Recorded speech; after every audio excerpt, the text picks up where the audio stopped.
ഓൾജിൻസ് coke. Ravindra, നീ എവിടെ? രവിയേട്ടോ, എൻ്റെ രവിയേട്ടോ, എൻ്റെ വിജയണ്ണനെ കൊട്ടെ. ഡയറക്ടർ മനോജ് പാലാടൻ, പ്രൊഡ്യൂസർ എബ്രാം ഖുറേഷി അല്ല, എബ്രാം മാത്യു. അതുപോലെ ഈ ഒരു മനോഹരമായ ഷോർട്ട് ഫിലിം ലെവൽ തിരക്കഥ സംഭാഷണം എഴുതി വെച്ചിരിക്കുന്നത് കൃഷ്ണൻ പൂച്ചപ്പുര.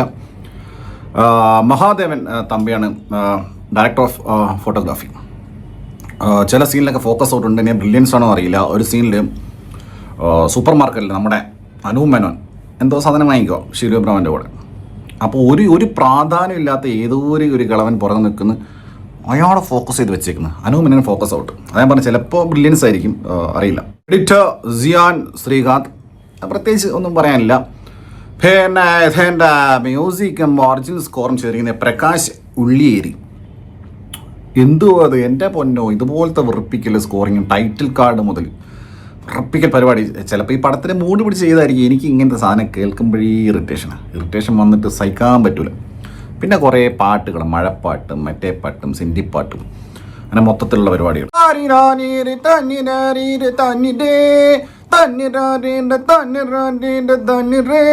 ഇത് ടൈറ്റിൽ സോങ്, ഇങ്ങനത്തെ പരിപാടികളാണേ. പിന്നെ ഒരു ലോഡ് നന്ദി ഒരു ലോഡ്, അതായത് മമ്മൂട്ടി, മോഹൻലാൽ ഇങ്ങനെ താഴേക്ക് വരും. ആ ഒരു ക്രോണോളജിക്കൽ ഒരു ഹൈറാർക്കി ഉണ്ടല്ലോ ഇതിൻ്റെ, അതിൻ്റെ ഓർഡറിൽ ഇങ്ങനെ മലയാളത്തിലെ മുഴുവൻ നായകന്മാർക്കും മാത്രം നന്ദി, ഒരു ലോഡ് നന്ദി, കുറേ സംവിധായകർക്ക് നന്ദി പ്രകാശനം കഴിഞ്ഞിട്ട് ഓപ്പണിംഗ് ഷോട്ട് എന്ന് പറയുന്നത് ഒരു സ്ത്രീയുടെ പിൻഭാഗം പ്രഷ്ഠം അങ്ങ് ക്ലോസപ്പിൽ ഇങ്ങനെ പോകുന്നത് കാണിച്ചു തരുമോ? അടിപൊളിയായിട്ടുണ്ട് കേട്ടോ. സെന്തിൽ രാജാമണി കലാഭവൻ മണി പടത്തിൽ, വിനയൻ്റെ കലാഭവൻ മണി പടത്തിൽ കലാഭവൻ മണിയായിട്ട് അഭിനയിച്ച അദ്ദേഹം. എന്തിനോ വേണ്ടി തിളയ്ക്കുന്ന സാമ്പാർ. രവീന്ദ്ര, നീ എവിടെ? എൻ്റെ രവിയേട്ടോ, എൻ്റെ വിഷയണ്ണനെ കൊട്ടെ. ഈ രവീന്ദ്രൻ ആരാണെന്ന് പറഞ്ഞു കഴിഞ്ഞാൽ നമ്മുടെ ലാലേട്ടൻ ഫ്രം OLX. അനൂപ് മേനോൻ ഇതിൽ ലാലേട്ടൻ തന്നെ, പക്ഷേ അറിയാലോ ലാലേട്ടൻ അത് വേറെ, ഇത് OLX. ഇതെന്താ പരിപാടി വെച്ച് കഴിഞ്ഞാൽ കംപ്ലീറ്റ് ലാലേട്ടൻ ഇമിറ്റേഷൻ. ഇനി പുള്ളി ബോധപൂർവ്വം ചെയ്യുന്നതായിരിക്കില്ല, പുള്ളിയുടെ ഒരു ബോഡി ലാംഗ്വേജും പരിപാടിയൊക്കെ. പക്ഷേ ഡയലോഗ് ഡെലിവറിയൊക്കെ പക്ക. ഇതിൽ വെള്ളം അടിച്ചിട്ടുള്ള സീന്, ഇങ്ങനെ ഓടുന്ന സീൻ, ഓടി വീഴുന്ന സീന്, പുള്ളിയുടെ ഒരു ഫ്ലെക്സിബിലിറ്റി പരിപാടിയൊക്കെ ഉണ്ട്. അപ്പോൾ ഇദ്ദേഹം ഒരു സീനിയർ സയൻറ്റിസ്റ്റാണ്, അഥവാ കാലാവസ്ഥാ നിരീക്ഷകൻ. അപ്പം മഴ പെയ്യാനും പെയ്യാതിരിക്കാനും സാധ്യതയുണ്ട് എന്ന് പറയുന്ന ലെവലിലുള്ള ചില കോമഡികൾ ഇതിനകത്ത് കുറേ ഉണ്ട്.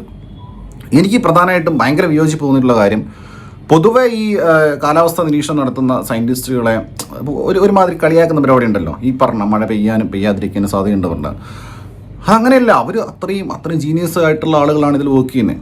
അവരെ കോമാളികളാക്കുന്ന പോലെ എന്തോ ഈ സിനിമയെ കാണിച്ചു വെച്ചേക്കുന്നത് ഈ പറഞ്ഞ പരിപാടി. അതായത് ദൂരദർശൻ എന്ന് വിളിക്കുന്നു, അപ്പം മഴ പെയ്യാനും പെയ്യാതിരിക്കാനും സാധ്യതയുണ്ട് പോലെ സംസാരിക്കുന്നു. കളക്ടർ വിളിക്കുന്നു, കളക്ടറൊക്കെ ഏതോ ആളാണ് ചെയ്തിരിക്കുന്നത്. എന്ത് കളക്ടറായത്? കളക്ടർ നാളെ സ്കൂളിന് അവധി കൊടുക്കണോ ചോദിച്ചിട്ട് ഇവർ വിളിക്കുന്നു.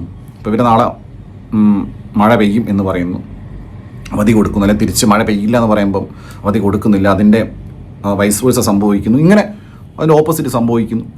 അങ്ങനെയൊക്കെയാണ് ഇത്തരത്തിലുള്ള ഒരു സൊസൈറ്റി കാണുന്ന ഒരു സിനിമയ്ക്കകത്ത് ഈ കാലാവസ്ഥ നിരീക്ഷണ കേന്ദ്രങ്ങളെയും അവിടെ വർക്ക് ചെയ്യുന്ന ആളുകളെയും ട്രീറ്റ് ചെയ്യേണ്ടത് ഇങ്ങനെയാണ്. മോശം, വളരെ മോശം എന്ന് വെച്ചാൽ വളരെ മോശം. അങ്ങനെ അപ്പോൾ അനൂപ് മേനോൻ്റെ കഥാപാത്രം ഇത് പറഞ്ഞ സീനിയർ സയൻറ്റിസ്റ്റാണ്. അപ്പോൾ ഇദ്ദേഹം ഇങ്ങനെ കാലാവസ്ഥ പരിപാടികളൊക്കെ നടത്തി അതിൻ്റെ ലെവലിലുള്ള ഡയലോഗ്സ് കടിച്ച് കോമഡിയും പരിപാടികളൊക്കെ പോവാണ്. സത്യം പറഞ്ഞു കഴിഞ്ഞാൽ ഒരു കഞ്ഞി പറഞ്ഞാൽ ആ കഞ്ഞി റോള് പഴങ്കഞ്ഞിയായിട്ട് അങ്ങനെ ചെയ്തു വെച്ചിട്ടുണ്ട് അനൂപ് മേനോൻ. പുള്ളി എന്താ പുള്ളി കാണിക്കുന്നത്? ഒരു സീൻ ഞാൻ നോക്കുമ്പോഴും ഒരു കയ്യിൽ ഒരു ബാഗ്, ഒരു ബ്രീഫ് കേസ് പോലത്തെ ഒരു സാധനം, ട്രോളി പോലത്തെ സാധനം, അതിൻ്റെ കൂടെ പുള്ളി ദോശയും സാമ്പാറും എടുത്തിട്ട് ആ കൈ കൊണ്ട് തന്നെ ബാഗ് എടുത്തിട്ട് ഒളിച്ച് കളിക്കാൻ പോകുന്നു. എന്ത് ക്യാരക്ടറാണ് അത്? അയ്യോ, ഇതെല്ലാം കണ്ടിട്ടുള്ള അവസ്ഥ എന്ന് പറഞ്ഞു കഴിഞ്ഞാൽ. പിന്നെ ഡയലോഗ് ഡെലിവറി ഞാൻ പറഞ്ഞില്ലേ, കറക്റ്റ് ലാലേട്ടൻ മാനറിസംസ്, അങ്ങനത്തെ പരിപാടിയാണ് പുള്ളി പിടിച്ചേക്കുന്നത്. ഡയലോഗ്സ് ഞാൻ പറഞ്ഞുതരാം. അനൂപ് മേനോൻ്റെ ചില ഡയലോഗ്സ് ആണേ. ഇടിയും മിന്നലും ചേർന്നൊരു മഴ പെയ്യാനും പെയ്യാതിരിക്കാനും സാധ്യതയുണ്ട്. പുള്ളി ഏത് ഡയലോഗ് പറയുമ്പോഴും ഒരു ഫിലോസഫിക്കലാണല്ലോ, ഒരു ഫിലോസഫിക്കലായിട്ടാണ്. പുള്ളി ഭൂമിയിലൊന്നുമല്ല, പുള്ളി ഫിലോസഫിക്കലായിട്ട് ഡയലോഗ്സ് പറയും. ഇടിയും മിന്നലും ചേർന്ന് മഴ പെയ്യാനും പെയ്യാതിരിക്കാനും സാധ്യതയുണ്ട്. ഭാര്യനെ സുഹൃത്തെ എന്ന് വിളിക്കും. ഭാര്യയെ വിളിക്കുന്ന സുഹൃത്തെ. ക്രിഞ്ച്, എന്ത് ക്രിഞ്ച് കഥാപാത്രങ്ങളല്ലേ. സുഹൃത്തെ എന്നൊക്കെ ഭാര്യനെ. ഓക്കെ, അങ്ങനെ റിയൽ ലൈഫിനെ വിളിക്കുന്ന ആളുകൾ കാണുമായിരിക്കും. ബിന്ദുവിൽ നിന്നും ബിന്ദുവിലേക്ക് ഒരു പെൻഡുലമാടുന്നു. ബിന്ദുവിൽ നിന്നും ബിന്ദുവിലേക്ക് ഒരു പെൻഡുലമാടുന്നു. ഇതൊക്കെയാണ് അനു മേനോൻ്റെ ഡയലോഗ്സിനകത്ത്. അയ്യോ എന്നെ പൊന്നെ, എന്താ പരിപാടി. പക്ഷേ മലങ്കൾട്ടായിട്ട് ആസ്വദിക്കാൻ കേട്ടോ. ആണ് ഇദ്ദേഹം തന്നെ ഒരു മലങ്കൾട്ട് ക്യാരക്ടേഴ്സ് ഇദ്ദേഹം ചെയ്യുന്ന മൊത്തം. ഇദ്ദേഹത്തിൻ്റെ ഫിലോസഫിക്കൽ ആറ്റിറ്റ്യൂഡും മറ്റേ ഡയലോഗ് ഡെലിവറിയും ലാലേട്ടൻ ഫ്രം OLX, അത് ആ രീതിയിൽ ആസ്വദിക്കാൻ രസമാണ്. ഞാൻ ആസ്വദിച്ചിട്ടുണ്ട് ഈ സിനിമ ആ രീതിയിൽ മലങ്കൾട്ടായിട്ട്. ഇനി കഥാനായിക ബറ്റാറുള്ള സ്വന്തമായി ഒരു പ്രൊഡക്ഷൻ കമ്പനി ഉള്ളതുകൊണ്ട് ആ കമ്പനി പ്രൊഡ്യൂസ് ചെയ്യുന്ന എല്ലാ സിനിമകളിലും കയറി അഭിനയിക്കുന്ന ഷീലു എബ്രഹാം. ഷീലു എബ്രഹാമിൻ്റെ കാര്യം പറഞ്ഞാൽ ഓൾറെഡി അനു മേനോൻ എന്ന് പറഞ്ഞാൽ ക്രിഞ്ചാണ്. അതിൻ്റെ കൂടെ ക്രിഞ്ച് പ്രോമാക്സ്. ഷീലു എബ്രഹാം ഇദ്ദേഹത്തിൻ്റെ ഭാര്യയായിട്ടാണ് അഭിനയിച്ചിരിക്കുന്നത് അനു മേനോൻ്റെ. കൊഞ്ചലും കോഴയിലും എൻ്റെ പൊന്നു ലിറ്ററലി തൊലി ഉരിഞ്ഞു പോയി കണ്ടിട്ട്. അയ്യോ എൻ്റെ പൊന്നെ, എന്ത് പറയുന്നത് ഇവർ. റിവീട്ടോ, എൻ്റെ റിവീട്ടോ, എൻ്റെ റിവീട്ടോ, എൻ്റെ വിജയണ്ണനെ കൊട്ട്. ഈ സാധനം ഇതിങ്ങനെ ഇവർ ഉടനീളം ഫോൺ വിളിക്കുമ്പോഴും അപ്പോഴാണ് മറ്റേ ഇദ്ദേഹം ബിന്ദുവിൽ നിന്നും ബിന്ദുവിലേക്ക് സാധനം അപ്പുറത്തും പറയും. ഇവരുടെ കൊടുക്കൽ വാങ്ങലുകൾ അത് ക്രിഞ്ച് പ്ലസ് ക്രിഞ്ച് സ്ക്വയർ. ഇതാണ് സാധനം. ഷീലു എബ്രഹാമും മറ്റേ അനു മേനോനുള്ള കോമ്പിനേഷൻ സീൻസൊക്കെ എൻ്റെ പൊന്നെ ഭീകരം. Siddique as usual. അദ്ദേഹം ഏത് ക്യാരക്ടർ അദ്ദേഹത്തിന് കിട്ടിയാലും അദ്ദേഹം പെർഫെക്റ്റ് ആയിട്ട് ചെയ്തു പോകുന്ന നടനാണ്. ഇതിൽ അദ്ദേഹം അങ്ങനെ ചെയ്തു പോയിട്ടുണ്ട്. ഇദ്ദേഹത്തിൻ്റെ ബോസാണ് കാലാവസ്ഥാ നിരീക്ഷണ കേന്ദ്രത്തിലെ വലിയ ഏതോ ആളാണ്. പിന്നെ അസീസിന് കുറച്ച് സീരിയസ്നെസ് തോന്നിക്കാൻ വേണ്ടി ശാസ്ത്രജ്ഞന്മാർക്ക് മറ്റേതുണ്ടാവുമല്ലോ, ബുൾഗാൻ താടി. അസീസിൻ്റെ ബുൾഗാൻ താടി വെച്ച് കൊടുത്തത്. പക്ഷേ ടു ബി ഫ്രാങ്ക് അസീസ് ഇതിൽ നന്നായി ചെയ്തിട്ടുണ്ട്. അസീസ് വെറുപ്പിച്ചിട്ടില്ല. പിന്നെ ഇടയ്ക്കിടയ്ക്ക് BGM ഉണ്ടേ. ഞാൻ നേരത്തെ പറഞ്ഞു വെറുപ്പിക്കൽ BGM എങ്ങനെ പോയിക്കൊണ്ടിരിക്കുന്നുണ്ട്. പിന്നെ മഴ കുട്ടക്കുട്ട എന്ന് പറഞ്ഞ മഴപ്പാട്ടൊക്കെ ഉണ്ടായിരുന്നു തുടക്കത്തിൽ തന്നെ. ആണ് ഇത് കാലാവസ്ഥയായിട്ട് ബന്ധപ്പെട്ടാണല്ലോ. അപ്പം മഴയായിട്ട് ബന്ധപ്പെട്ടൊരു പാട്ട്, അങ്ങനെ ഈ പാട്ടങ്ങ് ഇടാം നമുക്ക്. അതുണ്ട്. പിന്നെ ഇത് 2 മിസ്കാസ്റ്റ് ഉണ്ട്. ഒന്ന് ഒരു ചെറിയ കുട്ടി അനു മേനോൻ്റെയും ഷീലു എബ്രഹാമിൻ്റെയും ആ 2 കഥാപാത്രങ്ങളുടെ മകളായിട്ട് അച്ഛനും അമ്മയും കണ്ടു കഴിഞ്ഞാൽ കുട്ടിക്ക് ഏകദേശം ഒരു രൂപസാദൃശ്യം വേണ്ടേ. ഇതെന്ത് മിസ്കാസ്റ്റ് അത്. ഒരാളെ ചൂസ് ചെയ്യുമ്പം അച്ഛനമ്മയായിട്ട് എന്തെങ്കിലും ഒരു സാമ്യമുള്ള കുട്ടിയായിരിക്കണ്ടേ. അതെനിക്ക് ഫീൽ ചെയ്തിട്ടില്ല. അതുപോലെ തന്നെ സജിൻ ചെറുകയിൽ ഇവരെ ബ്രദറാണ്.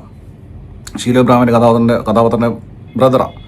സജിൻ ചെറുകയിലും വെറുപ്പിച്ചിട്ടൊന്നുമില്ല. സാറിന് പലങ്ങി വെറുപ്പിക്കലുണ്ടായിട്ടില്ല, അധികം വെറുപ്പിക്കലുണ്ടായില്ല, കുറേ സമയമുള്ളൂ. പക്ഷെ അതും മിസ്കാസ്റ്റ്. അതെങ്ങനെയാണ് നമുക്ക് ഷീലു എബ്രഹാമിൻ്റെ കഥാപാത്രത്തിൻ്റെ അച്ഛനും അമ്മയും.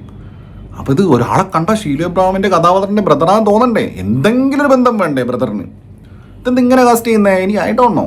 ഒരു ലോജിക്കൽ റീസണിങ്, ഒരു സെൻസ് ഒന്നുമില്ലാതെ ഇന്നാളെ ഡേറ്റ് ഉണ്ട് നാളെ വിളിക്കുന്നു പറഞ്ഞിട്ട് അങ്ങനെയൊക്കെയാണോ ഒരു സിനിമയിൽ ആൾക്കാരെ കാസ്റ്റ് ചെയ്യേണ്ടത്? പത്തറ്റിക്. ഇനിയാണ് നമ്മുടെ സാക്ഷാൽ ശിവകാശി പടക്ക കമ്പനി ഓണ നമ്മുടെ ധ്യാൻ ശ്രീനിവാസൻ. പുള്ളി ഇതിലൊരു ഡെലിവറി ബോയായിട്ടാണ്. പുള്ളി പിന്നെ പുള്ളിയുടെ സിനിമകൾ വെറുപ്പിക്കലാണെങ്കിൽ പുള്ളി വെറുപ്പിക്കുന്നതായിട്ട് എനിക്ക് നാച്ചുറലി ഫീൽ ചെയ്യാറില്ല. പുള്ളി തന്നെ പറഞ്ഞിട്ടുണ്ട് പുള്ളിയുടെ കഥാപാത്രങ്ങൾ എന്താണെന്ന് പോലും പുള്ളിക്ക് അറിയില്ല. ഒരു സെറ്റിൽ നിന്ന് അടുത്ത സെറ്റ് പോകുന്നു, എന്തോ സീന് പറയുന്നു, അതങ്ങ് ചെയ്യുന്നു. കഥയൊന്നും പുള്ളിക്ക് അറിയില്ല. അതുപോലെ തന്നെ ചെയ്ത പാടായിരിക്കുന്നു.